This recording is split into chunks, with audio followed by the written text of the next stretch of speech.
Hi guys, मैं कनक भारती। आप सभी का हमारे चैनल इडूनेस्ट में वेलकम है। आज हम लोग कंटेम्प्रेरी इंडिया एंड एजुकेशन जो कि बीएड फर्स्ट ईयर का एक पेपर है, उसमें अगला टॉपिक देखेंगे जो कि शॉर्ट नोट्स का टॉपिक है। कॉमन स्कूल सिस्टम, सामान्य विद्यालय प्रणाली। लिखावट में मत जाइएगा, थोड़ा टेढ़ा मेढ़ा हो गया, बट नोट्स में जो भी लिखा हुआ मटेरियल कंटेंट वह बहुत ही अच्छा है। तो इस पे शॉर्ट नोट्स, इस टॉपिक पे शॉर्ट नोट्स आ सकता है। तो शॉर्ट नोट्स के लिए इतना काफ़ी है जितना मैं इस वीडियो में आप लोग को बताऊंगी।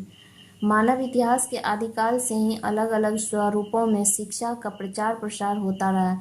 कालांतर में प्रत्येक राष्ट्र ने अपने मूल्यों को ध्यान में रखते हुए अपनी सामाजिक सांस्कृतिक अस्मिता को अभिव्यक्ति देने और भविष्य की चुनौतियों का सामना करने के लिए एक शिक्षा प्रणाली का ताना बाना बुना।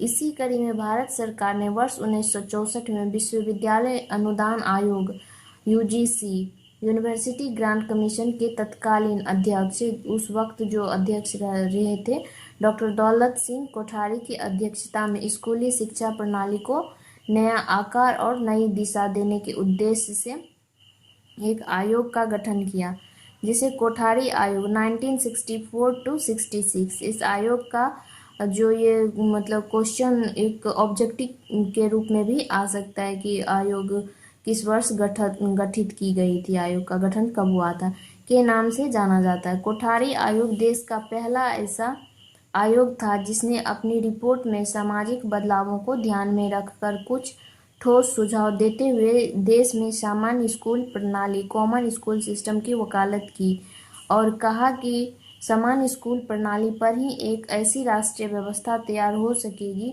जहां सभी तबके के बच्चे एक साथ पढ़ेंगे।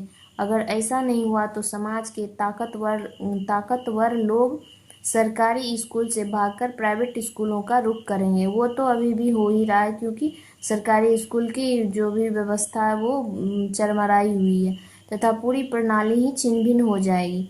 1970 के बाद से गवर्नमेंट स्कूल की क्वालिटी में रेपिडली डिग्रेडेशन, मतलब क्षय हुआ। उसके जो भी क्वालिटेटिव एजुकेशन होना चाहिए था वो नहीं दे रहा था, आने लगी। आज स्थिति यह है कि ऐसे स्कूल गरीबों के लिए समझे जाते हैं। ये बात सही ही है कि जो सरकारी स्कूल के बच्चे होते हैं उसके लिए जो है अलग पॉइंट ऑफ व्यू रहता है। कोठारी आयोग द्वारा जारी सिफारिशों के बाद संसद 1968 ईस्वी, 1986 और 1992 की शिक्षा नीतियों में कॉमन स्कूल व्यवस्था का उल्लेख तो करती है, लेकिन इसे लागू नहीं करती है, मतलब इम्प्लीमेंट नहीं किया गया। दूसरी तरफ सरकार की विभिन्न योजनाओं के अर्थ भी भिन्न भिन्न हैं, जैसे कि कुछ योजनाएं शिक्षा के लिए चल रही हैं तो कुछ महज साक्षरता बढ़ाने के लिए।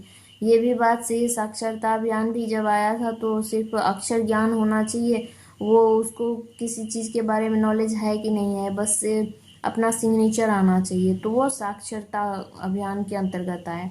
असल में कॉमन स्कूल सिस्टम एक ऐसे स्कूल की अवधारणा है जो योग्यता के आधार पर ही शिक्षा हासिल करना सिखाती है। इसमें न तो धन आड़े आता है और न ही शोहरत। सही बात है, सरकारी स्कूल में सभी वर्ग के बच्चे पढ़ते हैं, बट सभी वर्ग के बच्चे जो भी प्राइवेट स्कूल उसमें पढ़ना संभव नहीं है। न ट्यूशन के लिए कोई फीस है और न ही किसी प्रलोभन का कोई स्थान। लेकिन फिर भी प्रश्न यह उठता है कि जो भेदभाव स्कूल की चार दीवारियों मतलब बाउंड्रीज में है वह तो समाज में मौजूद है। महज शिक्षा में ही समानता की बात करना ठीक नहीं होगा, बल्कि इस व्यवस्था को व्यापक मतलब कॉम्प्रिहेंसिवली उसको देखना होगा, अर्थ में देखने की ज़रूरत है।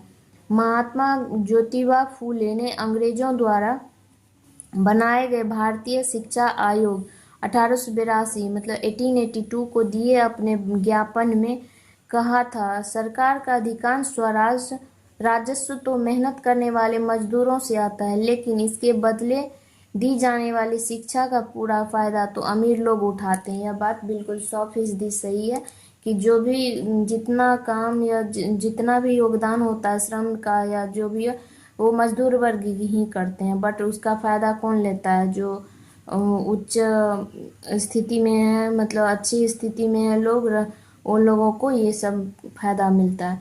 अतः राष्ट्रीय स्कूल प्रणाली को चाहिए कि वह सामान्य शिक्षा प्रणाली अपनाए जो गरीबों व अमीरों में सेपरेशन को भी समाप्त कर दे। विशेष रूप से प्राथमिक शिक्षा के लिए तो यह विशेष जरूरी है कि ऐसे समान स्कूलों के बच्चे, चाहे वे किसी भी जाति, कास्ट, संप्रदाय, प्रजाति, धर्म, लिंग या वर्ण के हों, एक सामान्य विद्यालय प्रबंध पद्धति का विकास किया जाए जिससे देश के समस्त विद्यालयों, सरकारी, गैर सरकारी, स्थानीय निकायों द्वारा संचालित, सहायता प्राप्त, गैर सहायता प्राप्त की भिन्न भिन्न प्रकार की मतलब डिफरेंट टाइप के प्रबंध समितियों को समाप्त कर दिया जाए। ये तो है ही, हर लेवल पे अलग अलग प्रबंधन मैनेजमेंट का मतलब दिया है कि इस लेवल पे ये मतलब अफसर देखेगा, उस लेवल पे वो देखेगा, तो इस चीज़ को हटाना चाहिए,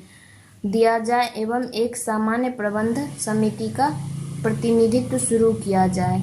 इस टॉपिक पे ओपन कॉमन स्कूल सिस्टम में जो है इतना आप लिख दीजिएगा तो ठीक है, कम नहीं है, क्योंकि एग्ज़ाम में पे लिखने में थोड़ा राइटिंग बड़ा हो ही जाता है, वैसे भी मेरा राइटिंग छोटा होता है, तो इतना काफ़ी है। अगर आप लोग को वीडियो पसंद आए और भी टॉपिक पे नोट्स चाहिए तो चैनल को लाइक, शेयर एंड सब्सक्राइब कीजिए। इसके लिए धन्यवाद।